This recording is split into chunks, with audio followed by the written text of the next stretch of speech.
नमस्कार दोस्तों, महर्षि Gautam online school के यूट्यूब चैनल पर आप सभी का हार्दिक स्वागत है। मैं हूं प्रदीप कुमार चौहान, आपके लिए लेकर के आया हूं कक्षा 10 विषय विज्ञान का चैप्टर नंबर 2 अम्ल, सार और लवण।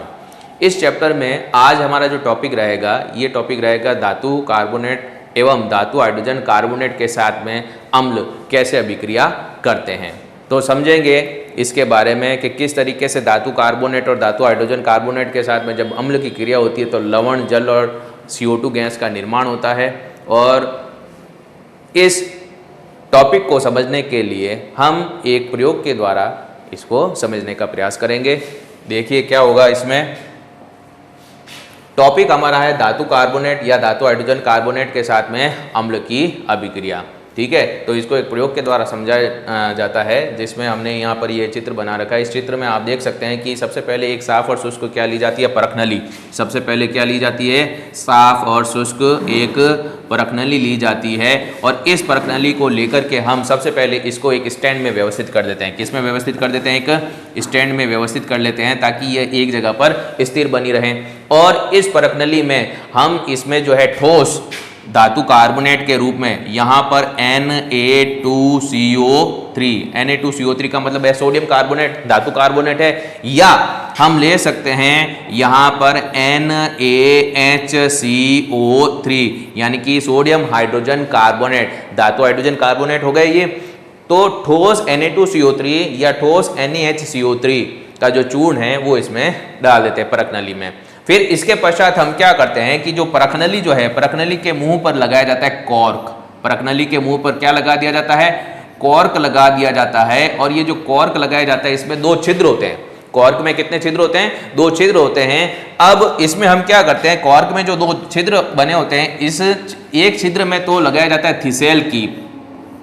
एक छिद्र में, कॉर्क के एक छिद्र में लगाया जाता है कौन सा कीप, थिसेल कीप लगाया जाता है। यह है थिसेल कीप। थिसेल कीप की विशेषता ये होती है कि इसकी जो नलिका होती है वो काफ़ी लंबी होती है। ऊपर कीप है और इसके पीछे की तरफ जो नलिका होती है वो काफ़ी लंबी होती है, जो आसानी से परखनली में प्रवेश कर जाती है। और इसके साथ में दूसरे छिद्र में, कॉर्क के दूसरे छिद्र में लगाई जाती है यहाँ पर ये निकास नली। क्या लगाई जाती है, निकास नली लगाई जाती है।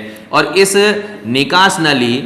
निकास नली का एक सिरा तो है परखनली के अंदर और दूसरा सिरा दूसरी परखनली में रहेगा। और इस दूसरी वाली परखनली में यहाँ पर आप देखोगे इसके अंदर भरा होता है चूने का पानी। इसके अंदर क्या भरा होगा, चूने का पानी भरा होगा। ये यहाँ पर हो जाएगा चूने का पानी। और इस चूने के पानी को क्या कहा जाता है, चूने के पानी को कहा जाता है CaOH ओल्ड ट्वाइस, यानी कि कैल्शियम हाइड्रोक्साइड के विलयन में जो है डुबो करके रखा जाता है निकास नली का कौन सा सिरा, दूसरा सिरा। ठीक है, तो 2 परखनली हो गई इसमें। यहाँ पर 2 परखनली ली हमने इस प्रयोग में। एक बार फिर से हम समझेंगे। सबसे पहले हमने क्या ली, साफ और शुष्क परखनली ली। और साफ और शुष्क परखनली को लेकर के किस में व्यवस्थित किया, स्टैंड में व्यवस्थित किया ताकि वो एक जगह पर स्थिर बनी रहे। फिर इस परखनली में हमने क्या डाला, Na2CO3 यानी कि सोडियम कार्बोनेट जो एक धातु कार्बोनेट है, या इसके स्थान पर NaCO3 यानी कि सोडियम हाइड्रोजन कार्बोनेट जो कि एक धातु हाइड्रोजन कार्बोनेट है। ठीक है ना, इसका चूर्ण जो है परखनली में ले लिया जाता है। फिर इसके बाद में हम परखनली के मुंह पर क्या लगाते हैं, कॉर्क लगाते हैं, जिसमें कितने छिद्र होते हैं, 2 छिद्र होते हैं। एक छिद्र में लगाया जाता है थिसेल कीप और दूसरे छिद्र में लगाई जाती है क्या, निकास नली लगाई जाती है। और ये जो निकास नली लगाई गई है, इस निकास नली का जो दूसरा सिरा जो होता है, ये दूसरा सिरा दूसरी परखनली में रहेगा जिसमें भरा होता है क्या, चूने का पानी, यानी कि कैल्शियम हाइड्रोक्साइड भरा होता है, उसमें ये डूबा हुआ रहना चाहिए। अब हम क्या देखते हैं यहाँ पर कि इस थिसेल कीप के द्वारा इसमें यहाँ पर मिलाया जाता है क्या, इसके अंदर मिलाया जाता है तनु HCl का विलयन मिलाया जाता है। तो यहाँ पर मिलाया जाता है तनु HCl यानी कि हाइड्रोक्लोरिक अम्ल का विलयन। तनु हाइड्रोक्लोरिक अम्ल का क्या मिला दिया, इसमें विलयन मिला दिया।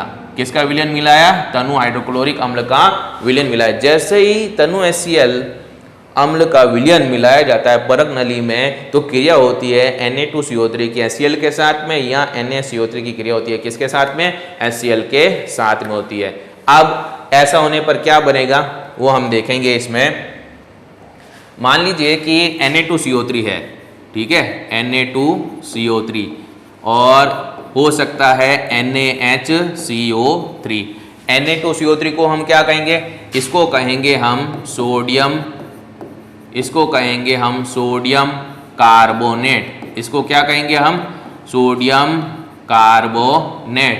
और NaCO3 को हम क्या कहेंगे, इसको कहेंगे हम सोडियम, इसको कहेंगे हम सोडियम हाइड्रोजन कार्बोनेट। क्या कहेंगे इसको हम सोडियम हाइड्रोजन कार्बोनेट कहेंगे, ठीक है।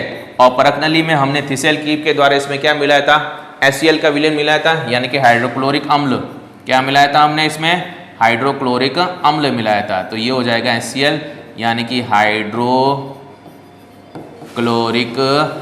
अम्ल। क्या हो जाएगा, ये हाइड्रोक्लोरिक अम्ल हो जाएगा, ठीक है।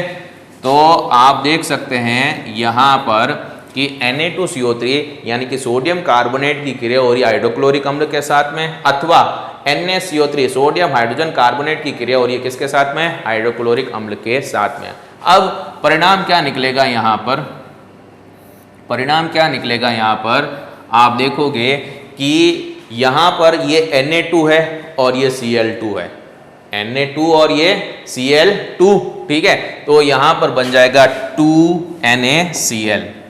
क्या बन जाएगा यहाँ पर 2NaCl, सोडियम क्लोराइड, लवण बन गया। क्या बन गया, लवण, सोडियम क्लोराइड NaCl। इसके बाद में आप देखेंगे यहाँ पर ये H2 और 3 ऑक्सीजन है, जिसमें से एक ऑक्सीजन अगर इसके साथ में जुड़ जाए H2 के साथ में तो क्या बन जाएगा H2O। तो यहाँ पे आ जाएगा H2O, बन गया जल। अब पीछे क्या रह गया, इसमें एक ऑक्सीजन निकल गई, 2 पीछे बची और एक कार्बन, तो CO2। तो कौन सी गैस बन गई यहाँ पर, CO2 गैस बन गई, ठीक है। इसी तरीके से आप देखेंगे यहाँ पर NaCO3 प्लस HCl, ठीक है। यहाँ पर ये Na और ये Cl, ये मिलकर के लवण बनाएंगे NaCl, बन गया लवण। अब आप देखें ये H और एक ये H2 और 3 ऑक्सीजन में से एक ऑक्सीजन, तो हो जाएगा H2O और पीछे बच जाएगी क्या, CO2। तो आप यहां पर देख सकते हैं कि जब किसी धातु कार्बोनेट, ठीक है ना, जब किसी धातु कार्बोनेट की क्रिया अम्ल के साथ में होती है, धातु कार्बोनेट की क्रिया अम्ल के साथ में होती है, तब लवण, जल और कार्बन डाइऑक्साइड गैस का निर्माण होता है। इसी प्रकार अगर धातु हाइड्रोजन कार्बोनेट, धातु हाइड्रोजन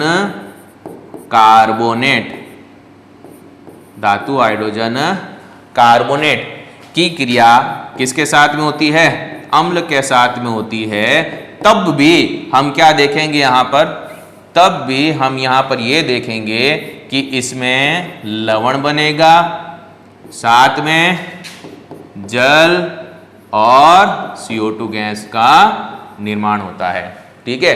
तो हमेशा ध्यान रखिएगा कि धातु कार्बोनेट या धातु हाइड्रोजन कार्बोनेट के साथ में जब अम्ल की क्रिया होती है तब लवण, जल और कार्बन डाइऑक्साइड का निर्माण होता है। अब देखिए यहाँ पर यह कार्बन डाइऑक्साइड गैस बनी, जो कार्बन डाइऑक्साइड गैस बनती है, ये कार्बन डाइऑक्साइड गैस इस निकास नली से, ये निकास नली है, यहाँ पर मान लीजिए CO2 बन गई। क्या बन गई यहाँ पर बन गई है CO2। ये जो CO2 बनी है, ये CO2 इस निकास नली से होते हुए प्रवेश कर जाती है चूने के पानी में, ठीक है ना। CO2 यहाँ पे बन रही है क्योंकि तनु HCl और Na2CO3 या NaCO3 के मध्य में क्रिया हुई, CO2 का निर्माण हुआ। ये CO2 गैस जो बनेगी ये इस निकास नली से होते हुए चली जाती है किसमें, चूने के पानी में। अब जो CO2 बनी है वो किसके साथ क्रिया करेगी, चूने के पानी के साथ में क्रिया करती है, जिससे चूने का पानी का जो रंग है वो दूधिया हो जाता है, ठीक है ना। कैसा हो जाएगा, दूधिया हो जाएगा। क्यों, क्योंकि उसमें कैल्शियम कार्बोनेट का निर्माण हो जाता है, जो कि जल में अघुलनशील होता है। श्वेत अवक्षेप बनता है, वो जम जाता है, जल में अघुलनशील होता है, एक सफेद अवक्षेप का निर्माण हो जाता है। तो क्रिया कैसे होती है वो आप इसमें समझेंगे। क्रिया कैसे होगी, हमने कहा कि निकास नली के द्वारा जो CO2 है वो CO2 प्रवेश कर जाती है किसमें, चूने के पानी में, और चूने के पानी का सूत्र होता है CaOH होल ट्वाइस, या कैल्शियम हाइड्रोक्साइड भी कहा जा सकता है इसको। तो ये तो है कार्बन डाइऑक्साइड, ये जो है यहाँ पर है कार्बन डाइऑक्साइड, ठीक है, क्या हो गई ये कार्बन डाइऑक्साइड, और ये कार्बन डाइऑक्साइड गैस किस में जा रही है, चूने के पानी में, और इसको कहा जाता है कैल्शियम हाइड्रोक्साइड। इसको क्या कहेंगे, इसको कहेंगे कैल्शियम हाइड्रोक्साइड, कैल्शियम हाइड्रोक्साइड, अथवा चूने का पानी, अथवा क्या कह सकते हैं इसको, चूने का पानी भी कह सकते हैं, ठीक है। अब यहां पर जब क्रिया होगी तो क्या बनेगा, प्रोडक्ट क्या बनेगा वो आप देखो। ये है यहां पर Ca, यहां पर ये आपको Ca दिखाई दे रहा है, और ये CO2। अब इस O2 के साथ में ये ऑक्सीजन 2 है और हाइड्रोजन यहाँ पर 2 है, ठीक है ना, दोनों ही संख्या में 2 होल ट्वाइस है ना, इसलिए इस 2 का इनके साथ में गुणा रहा O के और H के साथ में, तो ये दोनों 2 है, तो 2 ऑक्सीजन इधर है, 2 ही ऑक्सीजन इधर है। तो इस 2 में से एक ऑक्सीजन अगर निकल करके इसके साथ में जुड़ जाए तो CO2 की जगह क्या हो जाएगा, CO3, और ये Ca भी है तो बन जाएगा CaCO3। क्या बन जाएगा, CaCO3 बन गया। अब एक ऑक्सीजन चूंकि यहाँ से निकल करके यहाँ इसके साथ में जुड़ गई थी, तो पीछे बची केवल एक ऑक्सीजन ये और 2 हाइड्रोजन ये बना देंगे H2O। क्या बना देंगे, H2O। तो यहाँ पर ये बन गया कैल्शियम, ये बन गया यहाँ पर कैल्शियम कार्बोनेट, कैल्शियम कार्बोनेट, ठीक है ना। और ये कैल्शियम कार्बोनेट जो होता है ये जल में कैसा होगा, अघुलनशील होगा। और कैसा अवक्षेप होता है ये होता है श्वेत अवक्षेप। कैसा अवक्षेप होता है ये, श्वेत अवक्षेप होता है। अब ये कहा जाता है कि अगर मान लीजिए ये जो कैल्शियम कार्बोनेट बना है इसमें और अधिक मात्रा में CO2 को प्रवाहित किया जाए, CO2 को और अधिक क्या किया जाए, प्रवाहित किया जाए, तो ये श्वेत अवक्षेप जो जल में घुलनशील है ये घुल जाएगा। क्यों घुल जाएगा, क्योंकि कैल्शियम हाइड्रोजन कार्बोनेट का निर्माण हो जाता है। अब कैसे होता है इसको भी हम समझते हैं। हमने क्या कहा, और अधिक मात्रा में क्या प्रवाहित करनी है, इसमें CO2 प्रवाहित करनी है। तो और अधिक मात्रा में जब CO2 प्रवाहित करेंगे तो क्या होगा, ये है CaCO3, यहां पर है CaCO3, ठीक है, प्लस H2O जो बना है वो यहां पर ले लिया, CaCO3 प्लस क्या है H2O। और अधिक मात्रा में क्या डाली जा रही है, इसमें CO2 डाली जा रही है, तो प्लस CO2। अब देखें यहां पर उत्पाद क्या बनता है वो आपको पता चलेगा। अब देखिए ये CaCO3 है, यहाँ H2O और यहाँ पर क्या है CO2। अब यहाँ पर क्या बनेगा वो आप देखेंगे। यहाँ पर ये ऑक्सीजन H2O में ये ऑक्सीजन आपको दिखाई दे रही है, ये ऑक्सीजन जो है अगर इस O2 के साथ में जुड़ जाए तो यहाँ पर क्या हो जाएगा, CO3। समझ में आ रहा है ना, ये ऑक्सीजन जो है अगर यहाँ पर जुड़ जाए तो CO2 की जगह क्या हो जाएगा, CO3 हो जाएगा ना, ठीक है। तो एक CO3 इधर है ना, एक CO3 इधर बन जाएगा और 2 इधर क्या है, हाइड्रोजन। तो हर चीज संख्या में कितनी हो जाएगी, 2 हो जाएगी, ठीक है। तो यहाँ पर आप देखोगे क्या बन जाएगा, Ca सिंगल है Ca है, और CO3 संख्या में कितनी है, 2, और हाइड्रोजन भी संख्या में कितने हैं, 2 है। तो यहाँ पर हम लिख सकते हैं HCO3 का होल ट्वाइस, क्योंकि हाइड्रोजन भी संख्या में 2, कार्बन 1 और 1 2, ठीक है ना। O3 भी 1 ये रहा और ये O इसके साथ में चला जाएगा तो ये भी O3 हो जाएगा। ये भी कितने हो गए 2। तो चूंकि सब संख्या में कितने हो रहे हैं 2 2 हो रहे हैं, ठीक है। तो इस वजह से आप देखते हो कि जो उत्पाद बनता है उसका जो रासायनिक सूत्र बनता है वो क्या है, CaHCO3 होल ट्वाइस, ठीक है। SCO3 का क्या हो गया, होल ट्वाइस। तो यहाँ पर क्या बन गया, ये बन गया कैल्शियम, ये बन गया यहाँ पर calcium hydrogen, calcium hydrogen carbonate, calcium hydrogen carbonate. और जैसे ही कैल्शियम हाइड्रोजन कार्बोनेट बनता है जल में क्या होता है, घुल जाता है। यह जल में क्या होता है, यह जल में घुलनशील होता है। जल में क्या होता है, ये घुलनशील होता है, ठीक है दोस्तों। तो यहाँ पर आपने समझा कि कैसे धातु कार्बोनेट और धातु हाइड्रोजन कार्बोनेट अम्ल से क्रिया करके लवण जल और CO2 बनाते हैं, और वह CO2 जब चूने के पानी के साथ में क्रिया करती है तो कैसे कैल्शियम कार्बोनेट का निर्माण होता है, और फिर इस कैल्शियम कार्बोनेट में जब और अधिक मात्रा में CO2 मिला दी जाती है तो किस तरीके से कैल्शियम हाइड्रोजन कार्बोनेट का निर्माण होता है। अब हम जो है इसका पूर्ण वर्णन लिखते हैं, ठीक है। तो देखें इसमें क्या लिखेंगे हम, इसमें हम क्या लिखेंगे, सर्वप्रथम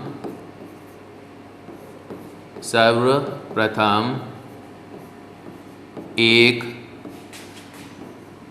साफ व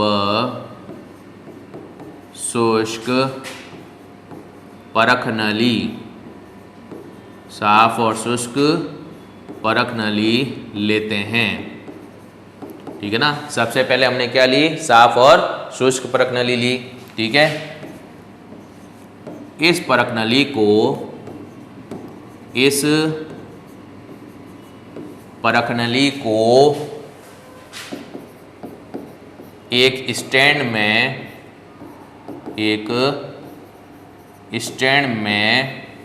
व्यवस्थित करके, स्टैंड में व्यवस्थित करके स्थिर कर लेते हैं, स्थिर कर लेते हैं, ठीक है। अब हमने उस परख नली में क्या मिलाया था, ठोस Na2CO3 अथवा NaHCO3 का चूर्ण मिलाया था, ठीक है। अब इस परख नली में, इस परख नली में ठोस Na2CO3 यानी कि सोडियम कार्बोनेट अथवा NaHCO3 सोडियम हाइड्रोजन कार्बोनेट का चूर्ण डालते हैं, ठीक है। आप इसको जो है एक बार फिर से चित्र में देख सकते हैं। हमने क्या देखा, इसमें ये परख नली ली, स्टैंड में व्यवस्थित किया, इसको स्थिर कर लिया, फिर इस परख नली में हमने ठोस Na2CO3 और NaHCO3 का चूर्ण मिलाया। फिर हम परख नली के मुंह पर क्या लगाएंगे, कॉर्क, जिसमें कितने छिद्र होंगे, 2। एक छिद्र में क्या लगाएंगे, थिसेल कीप, और दूसरे छिद्र में निकास नली, और निकास नली का दूसरा सिरा चूने के पानी से भरी परख नली में डुबो करके रखा जाता है। तो हमें ये पहले लिखना है, ठीक है। तो लिखते हैं इसके आगे, ठीक है। चूर्ण डालते हैं। अब परख नली के मुंह पर क्या लगाना है, कॉर्क लगाना है। क्या लगाना है, कॉर्क लगाना है, ठीक है। अब परख नली के मुंह पर 2 छिद्र वाला, कितने छिद्र वाला, 2 छिद्र वाला, 2 छिद्र वाला कॉर्क लगाते हैं, ठीक है, कितने छिद्र वाला? 2 छिद्र वाला क्या लगाते हैं? कॉर्क लगाते हैं। तो एक छिद्र में थिसेल कीप और दूसरे छिद्र में निकास नली लगाएंगे। ठीक है, इसके एक छिद्र में, इसके एक छिद्र में क्या लगाएंगे? निकास नली और दूसरे में थिसेल कीप। एक छिद्र में थिसेल कीप तथा दूसरे छिद्र में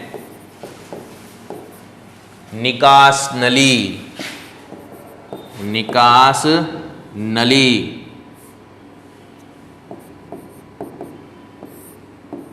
निकास नली लगाते हैं।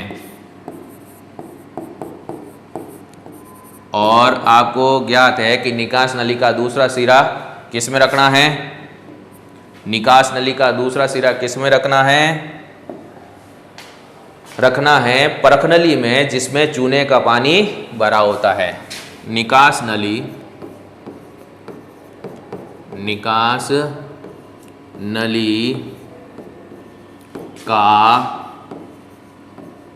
दूसरा सिरा, निकास नली का दूसरा सिरा चूने के पानी, चूने के पानी को हम क्या कहेंगे?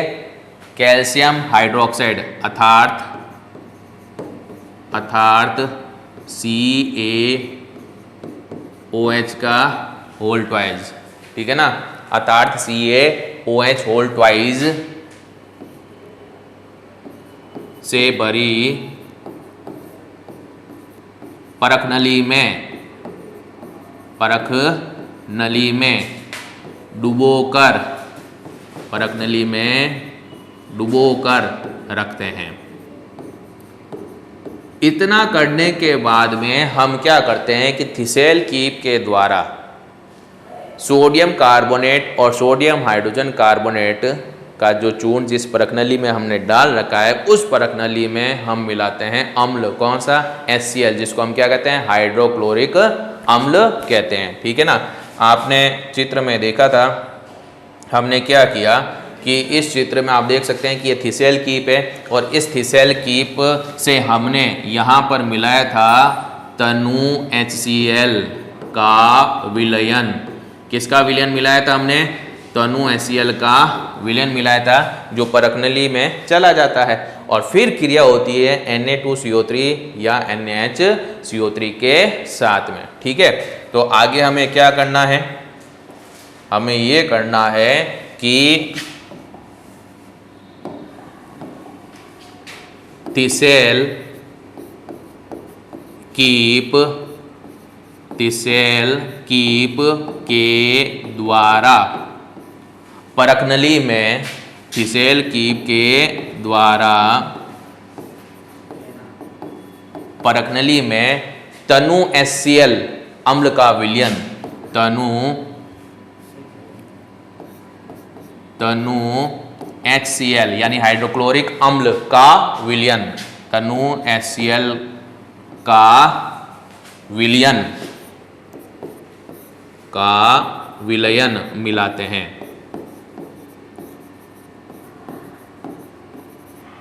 ठीक है, और HCl की क्रिया होती है धातु कार्बोनेट या धातु हाइड्रोजन कार्बोनेट, जिससे HCl की Na2CO3 अथवा NaHCO3 के साथ क्रिया होती है,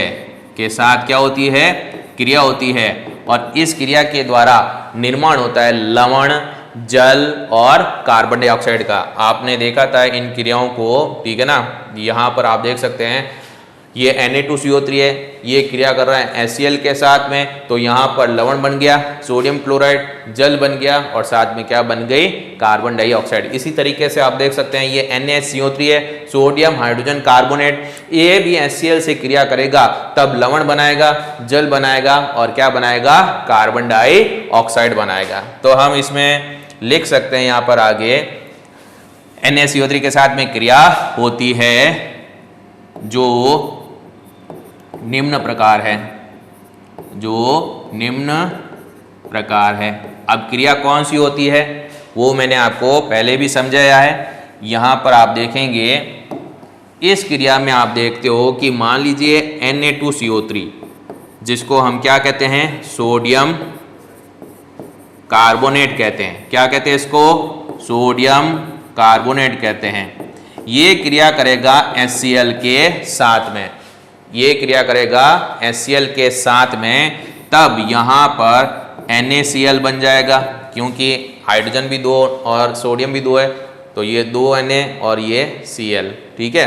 साथ में क्या बन जाएगा, ये H2 और एक ऑक्सीजन इधर से आ जाएगी तो H2O, पीछे रह जाएगी C, ऑक्सीजन अब एक निकल गई, बची 2, CO2।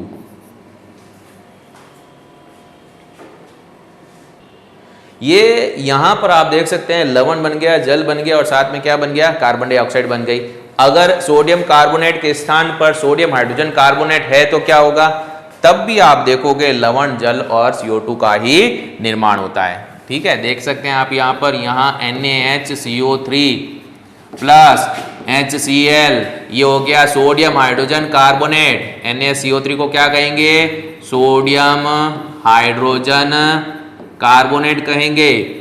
और ये सोडियम हाइड्रोजन कार्बोनेट किसके साथ क्रिया कर रहा है, अम्ल HCl के साथ में क्रिया कर रहा है। तब भी आप देखोगे ये Na और ये Cl, ये बन जाएगा NaCl। क्या बन जाएगा यहाँ पर, NaCl लवण बन गया, सोडियम क्लोराइड, ठीक है। इसके साथ में ये यहाँ पर आप देख सकते हो ये एक H और एक H, 2 हो गए, H2 और एक ऑक्सीजन इसमें से आ जाएगी तो H2O प्लस यहाँ पर ये CO2, ये बन गई यहाँ पर कार्बन डाइऑक्साइड गैस, बन गई ना यहाँ पर कार्बन डाइऑक्साइड गैस। तो यहाँ लवण, जल और कार्बन डाइऑक्साइड गैस का निर्माण हुआ। अब इसके बाद में ये CO2 जाती है निकास नली से होते हुए किसमें, चूने के पानी में, ठीक है ना। आपने चित्र में ये देख रखा है, यहाँ पर चित्र में आपने देख रखा है कि ये जो CO2 होती है इस निकास नली से होते हुए इस चूने के पानी से भरी परक नली में जा रही है, ठीक है। और क्रिया होगी किसके साथ में, CO2 की CaOH के साथ में, ठीक है। तो क्या बनेगा, तो क्या बनेगा इसमें बनेगा जब CO2 क्रिया करती है CaOH के साथ में तो CaCO3 कैल्शियम कार्बोनेट बनता है जो कि जल में अघुलनशील होता है, इससे अवक्षेप बन जाता है। जब और अधिक मात्रा में CO2 प्रवाहित की जाती है तब CaHCO3 का उल्टवाइज बन जाएगा जिसको कैल्शियम हाइड्रोजन कार्बोनेट कहते हैं, जो जल में कैसा होता है, घुलनशील होता है। तो लिखेंगे हम इसमें आगे, यहां पर हम लिखेंगे यह CO2 गैस निकास नली से होते हुए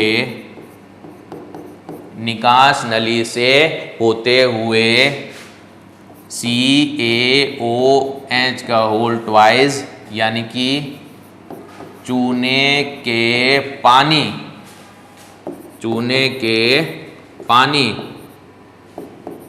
से भरी परख नली में चली जाती है, ठीक है ना। चूने से भरे पानी या चूने के पानी से भरी जो परख नली है उसमें चली जाती है, तब निम्न क्रिया होगी। अब कौन सी क्रिया होगी वो आपको पहले भी मैं समझा चुका हूं कि CaOH लिखेंगे, ठीक है ना। CaOH OH का क्या है, होल ट्वाइस चूने का पानी। ये क्रिया, इस क्रिया में आप देख सकते हो CO2 जो है CaOH होल ट्वाइस में प्रवेश करके इसके साथ में क्रिया कर रही है। अब यहाँ पर बनेगा क्या, यहाँ पर बनेगा क्या, यहाँ पर ये Ca और ये CO2 है ना, एक ऑक्सीजन इधर से आ जाएगी तो CaCO3 हो जाएगा, तो CaCO3 बन गया, ठीक है, प्लस H2 और एक और रह गई तो यहाँ बन जाएगा H2O। ये यहाँ पर जो है श्वेत अवक्षेप बन जाएगा कैल्शियम कार्बोनेट का, जो जल में कैसे होता है, श्वेत अवक्षेप बन जाएगा। और ये जो श्वेत अवक्षेप बना है ये कैसा होता है, जल में अघुलनशील। ये जो है जल में अघुलनशील, अविलयशील होगा, ठीक है। अगर और अधिक मात्रा में CO2 प्रवाहित करेंगे तब क्या होगा, तब क्या होगा वो आप देखेंगे। जब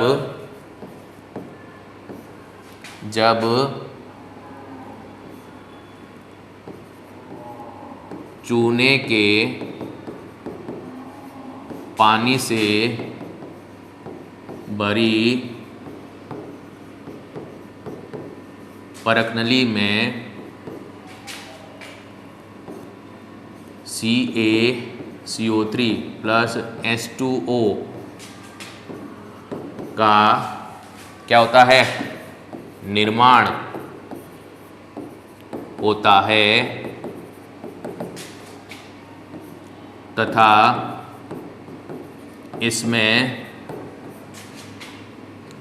CO2 की और अधिक मात्रा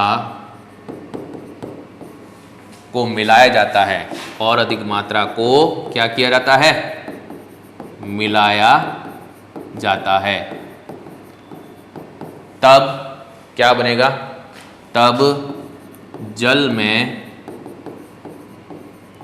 विलयशील CaHCO3 का होल ट्वाइस का निर्माण होता है, का निर्माण होता है, ठीक है। अब कैसे होता है, CaCO3 और H2O, इसमें और अधिक मात्रा में हमने क्या मिलाई, CO2 मिलाई।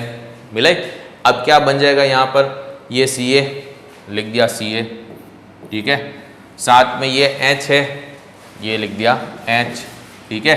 अब आप देखोगे ये O2 और ये O3 हो जाएगा यहाँ पर, अगर जुड़ जाए तो CO3 है, CO3 है, दो हो गए ना CO3, तो यहाँ पे लिख दिया CO3।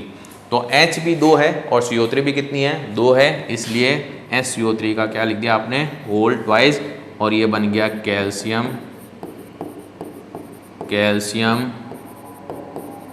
Hydrogen carbonate. Calcium hydrogen carbonate जो जल में कैसा होता है, विलयशील, ये होता है जल में विलयशील, ठीक है दोस्तों। तो इस प्रकार से ये जो है एक्सपेरिमेंट क्या होता है, कंप्लीट होता है। एक बार रिवाइज करते हैं, फटाफट करेंगे रिवाइज, ठीक है, फटाफट आप रिवाइज करेंगे। इसमें हमने क्या देखा, सबसे पहले एक परखनली ली, परखनली लेने के बाद में हमने क्या किया, इसको एक स्टैंड में व्यवस्थित किया और इसमें Na2CO3 या NaCO3 का चूर्ण डाल करके फटाफट जो है एक कॉर्क लगा दी, जिसमें 2 छिद्र होंगे। अब इसके एक छिद्र में थिसेल कीप लगाएंगे और दूसरे छिद्र में निकास नली, और इस निकास नली का दूसरा सिरा जो है चूने के पानी से भरी परख नली में डुबो करके रखेंगे। थिसेल कीप के द्वारा इसमें जैसे तनु HCl मिलाया जाता है, तनु HCl को मिलाते ही आप क्या देखते हो, क्रिया होती है किसके साथ में, धातु कार्बोनेट और धातु हाइड्रोजन कार्बोनेट के साथ में, तब बनता है लवण जल और CO2। ये जो CO2 बनती है, ये CO2 चली जाती है चूने के पानी में, तब CaCO3 का निर्माण होता है, कैल्शियम कार्बोनेट का निर्माण होता है, जो जल में कैसा होता है, अघुलनशील, श्वेत अवक्षेप बना लेगा ये। अब हम क्या करते हैं कि और अधिक मात्रा में जब इसमें CO2 गैस प्रवाहित करते हैं, तब कैल्शियम हाइड्रोजन कार्बोनेट का निर्माण होता है, जो जल में कैसा होता है, घुलनशील होता है, ठीक है दोस्तों।